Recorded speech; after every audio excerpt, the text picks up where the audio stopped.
ধ্বংস হোক যাহারা পরনিন্দা করে, লুমাজা এবং ঠাট্টা তাচ্ছিল্য করে, তারা ধ্বংস হোক।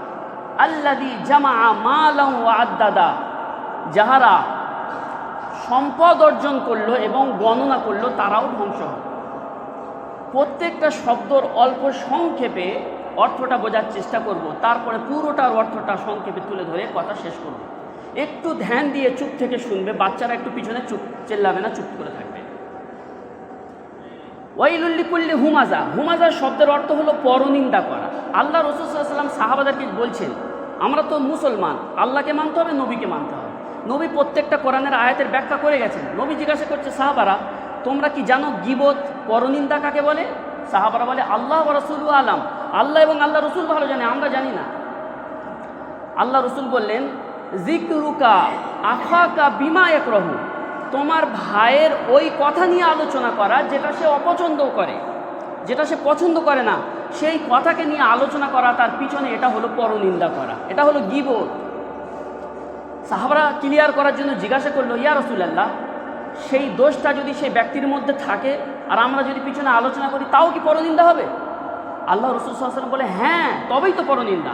তার মধ্যে দোষটা রয়েছে আর সেটাকে নিয়ে পিছনে আলোচনা করছে, এটাই পরনিন্দা। আর যদি তার মধ্যে দোষটা না থাকতো আর তোমরা একটা দোষ তার উপরে আরোপ করে আলোচনা করতে, এটা তো আরও বড় পাপ, এটা হলো অপবাদ দেওয়া। একজন ব্যক্তি সুদ খায়নি, তাকে বলছে সুদী। একজন ব্যক্তি ব্যভিচার করেনি, খুন করেনি, তাকে খুনি বলছে, এটা তো মহাপাপ, আরও বড়, পরনিন্দার থেকেও বড়, কারণ সে করেনি, তাকে সে অপবাদ দেওয়া হচ্ছে। তো আল্লাহ রাসূল বললেন, একজন ব্যক্তি কোনো ভুল করেছে, সেই ভুলটাকে নিয়ে তার পিছনে আলোচনা করা, এটা হলো গীবত, এটা হলো পরনিন্দা। আল্লাহ তাআলা কোরআন শরীফের মধ্যে বলছেন, ইয়া আইয়ুহাল্লাযীনা আমানু ইজতানিবু কাসীরাম মিনাজ-যন ইন্না বা'দায-যন্নি ইসমু ওয়া লা তাজাসসাসু ওয়া লা ইয়াগতাব বা'দুকুম বা'যা আইয়ুহিব্বু আহাদুকুম লাহমা আখিহি মাইতান ফাকারিহতুম ওয়াত্তাকুল্লাহ ইন্নাল্লাহা আত-তাওয়াবুর রহিম। হে ঈমানদাররা, তোমরা অধিক পরিমাণ সন্দেহ থেকে বিরত থেকো, কেননা কিছু সন্দেহ হলো মহাপাপ। ইন্না বা'দায-যন্নি ইসম, কিছু সন্দেহ গুনাহ, মহাপাপ। ওয়ালা তাজাসসাসু, তোমরা জাসুসি করো না, কে কি করছে তার পিছনে পড়ো না। ওয়ালা ইয়াগতাব বা'দুকুম বা'যা, এবং কেউ কারোর পরনিন্দা করো না। আইয়ুহিব্বু আহাদুকুম আন ইয়াকুলা লাহমা আখিহি, তোমাদের মধ্যে কি কেউ পছন্দ করবে যে তোমার মৃত্যু ভাইয়ের গোশত খাক? এটা কি কেউ পছন্দ করবে? একজন ভাই মারা গেছে, একজন মুসলমান তার গোশতটাকে নচে নচে রান্না করে বা এমনি কাঁচা খাবে, এটা কোনো যার মধ্যে আল্লাহ বিবেক দিয়েছে কি পছন্দ করবে না? আল্লাহ বলতে চাচ্ছেন যে কারোর পিছনে বলা এইরকম যেমন নিজের ভাইয়ের, মৃত্যু ভাইয়ের গোশতকে খাওয়া, নাউজুবিল্লাহ। আল্লাহ কোরআনে ক্লিয়ার বলছেন। এবং আল্লাহ বলছেন, লা তাজাসসাসু, কে কি করছে পিছনে জাসুসি করো না। জাসুসি, ওয়ালা ইয়াগতাব বা'দুকুম বা'যা, আল্লাহ বলছেন ওয়াত্তাকুল্লাহ, আল্লাহকে ভয় করো, ইন্নাল্লাহা হুয়াত তাওয়াবুর রহিম, নিশ্চয়ই আল্লাহ তাবারক ওয়া তাআলা যারা তওবাকারী তাদের উপরে দয়া। তাহলে বোঝা গেল হুমাজা শব্দের অর্থ হলো পরনিন্দা করা, অর্থাৎ কোনো ভাইয়ের মধ্যে কোনো দোষ রয়েছে, সেই দোষটাকে নিয়ে তার পিছনে আলোচনা করা, এটা পরনিন্দা।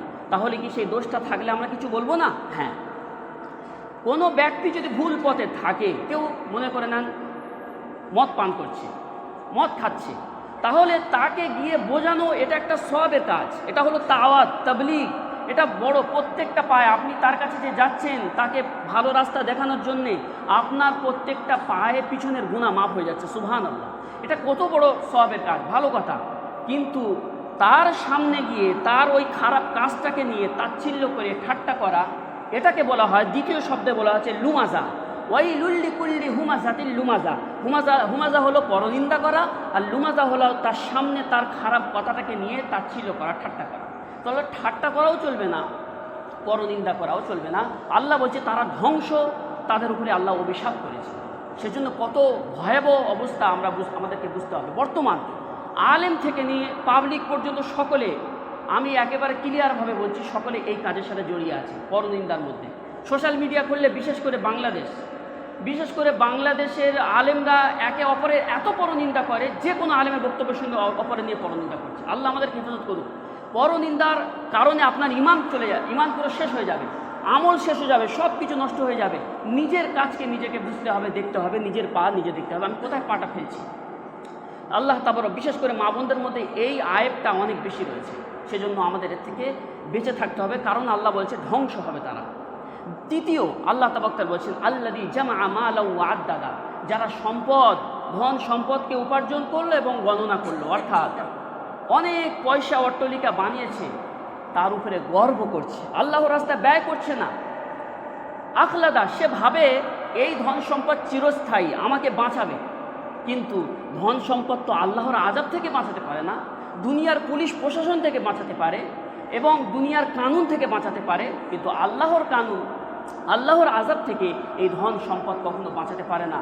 কাজেই আমরা ধন সম্পদ উপার্জন করব, কেননা কোরআন শরীফের মধ্যে আল্লাহ বলেছে সূরা জুমার মধ্যে, যে যখন আল্লাহর আদেশ থেকে তোমরা ফারেগ হয়ে যাবে, জমিনের মধ্যে ছড়িয়ে পড়ো, আর আল্লাহ যে রুজি দিয়েছে সেই রুজিগুলোকে তোমরা উপার্জন করার চেষ্টা করো, এটা আল্লাহ তাআলা বলেছে। সুতরাং ধন সম্পদ আমাদের উপার্জন করতে হবে, কিন্তু ওই ধন সম্পদ উপার্জন করে অট্টালিকা বানিয়ে সেটাকে নিয়ে গর্ব করা আর আল্লাহর পথে ব্যয় না করা, এটাকে আল্লাহ তাআলা বলছে মালাউ ওয়া আদ্দাদা, আর তারা ধ্বংস হয়ে যাবে, তার সম্পদও ধ্বংস হবে, সেও ধ্বংস হবে, আর সে হুতামার মধ্যে প্রবেশ করবে, আগে আল্লাহ বলছে। কোরআন শরীফের মধ্যে আল্লাহ বলেছেন ওয়াল্লাযীনা ইয়াকনিজুনা আয-যাহাবা ওয়াল ফিজ্জাতা ওয়া লা ইউনফিকুনাহা ফী সাবিলিল্লাহ ফাবাশশিরহুম বিআযাবিন আলীম, যাহারা সোনা রূপকে জমা করলো আর আল্লাহর রাস্তায় ব্যয় করলো না, আল্লাহ তাবারক তাআলা বলেন হে নবী তাদেরকে কঠিন আযাবের কথা শুনিয়ে দাও, ভয়ানক আযাবের কথা শুনিয়ে দাও। আল্লাহ অপর জায়গায় বলছেন ওয়াবতাগি ফীমা আতাকাল্লাহুদ দারাল আখিরাতা ওয়া লা তানসা নাসীবাকা মিনাদ দুনিয়া, আল্লাহ যে তোমার রুজি দিয়েছে, যে ধন সম্পদ দিয়েছে, সেটাকে আখিরাত উপার্জন করার কাজে ব্যয় করো, কিন্তু দুনিয়াকেও ভুলে যেও না, দুনিয়ার অংশটাকেও খেয়াল রাখো, অর্থাৎ দুনিয়ার যেটা তোমার দরকার সেটাও তুমি কেনো, গাড়ি বাড়ি যা কিছু পর্যন্ত সব কিছু তুমি কেনো, কিন্তু আখিরাতকে ভুলে যেও না, ফকির মিসকিনের রাস্তায় ব্যয় করাকে তুমি ভুলে যেও না। তাহলে বোঝা গেল ধন সম্পদ উপার্জন করা যেতে পারে, কিন্তু সেটাকে চেপে রেখে দিয়ে আল্লাহর রাস্তায় খরচ না করা, এটা হলো মহাপাপ, আর অহংকার করা মহাপাপ। আল্লাহ তাবারক তাআলা বলছেন কাল্লা লায়ুমবাদান্না ফিল হুতামা, কখনো নয়। এই যে ব্যক্তি ভাবছে যে ধন সম্পদ চিরস্থায়ী আমার কাছে থেকে যাবে আর আমাকে বাঁচিয়ে নেবে, আল্লাহ বলছে কখনো তোমাকে বাঁচাতে পারবে না। লায়ুমবাদান্না ফিল হুতামা, তাকে হুতামার মধ্যে ফেলে দেওয়া হবে। ওয়ামা আদরাকা মাল হুতামা, নবীকে বলা হচ্ছে নবী তুমি কি জানো হুতামা কি জিনিস? হুতামাটা কি জিনিস তুমি কি জানো? মুহাম্মদ সাল্লাল্লাহু আলাইহি ওয়াসাল্লামকে আল্লাহ জিজ্ঞাসা করছে হে নবী তুমি কি জানো এই যে হুতামা বললাম, হুতামাটা কি? ওয়ামা আদরাকা মাল হুতামা, হুতামাটা কি? নারুল্লাহিল মুকাদা, আল্লাহর জ্বালানো একটা আগুন।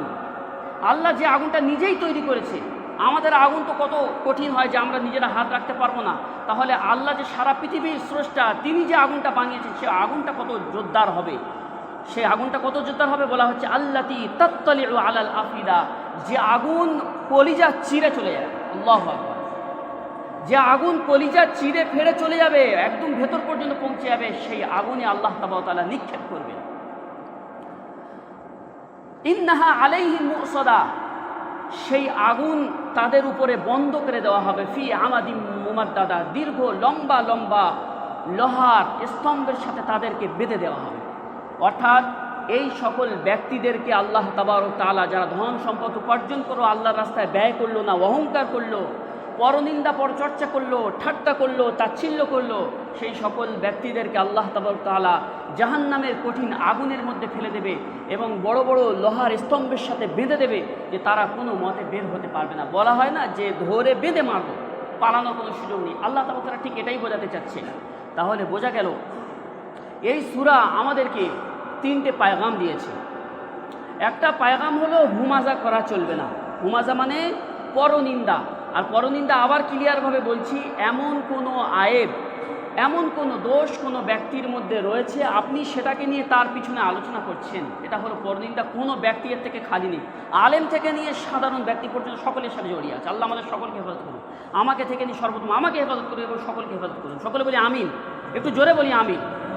তাহলে পরনিন্দা, কারোর দোষকে নিয়ে পিছনে আলোচনা করব না, তার সামনে গিয়ে তাকে বুঝিয়ে দেব। আর সামনে গিয়ে বোঝানোর নাম করে যদি ঠাট্টা করি তাহলে লুমাজা হয়ে যাবে। দ্বিতীয় শব্দের মধ্যে বলা হচ্ছে লুমাজা, ঠাট্টা তাচ্ছিল্য আল্লাহ বরদাস্ত করে না। আল্লাহর বান্দাকে নিয়ে কোনো বান্দা ঠাট্টা করবে, আল্লাহকে বরদাস্ত করে না। তৃতীয় হলো সম্পদ উপার্জন করতে পারবেন, কিন্তু সম্পদকে নিয়ে অহংকার করা আর সেটাকে নিয়ে আল্লাহ রাস্তায় ব্যয় না করা, আল্লাহ তাবারক তাআলা বলছে তাকে হুতামার ওই জাহান্নামের কঠিন আগুনের মধ্যে তাকে ফেলে দেওয়া হবে এবং বেঁধে দেওয়া হবে যাতে করে সে পালাতে না পারে, আর সে আগুন তাকে পুরো চিরে এপার থেকে ওপারে চলে যাবে। আল্লাহু আকবার। তো সেজন্য করে আল্লাহ আজকের এই বক্তব্যের মধ্যে যে কথাটা বলা হচ্ছে, তিনটে কাজ থেকে আল্লাহ আমাদের সকলকে হেফাজত করা তৌফিক দান করুন। আমিন। ওয়া আখিরু দাওয়ানা আলহামদুলিল্লাহি রাব্বিল আলামিন।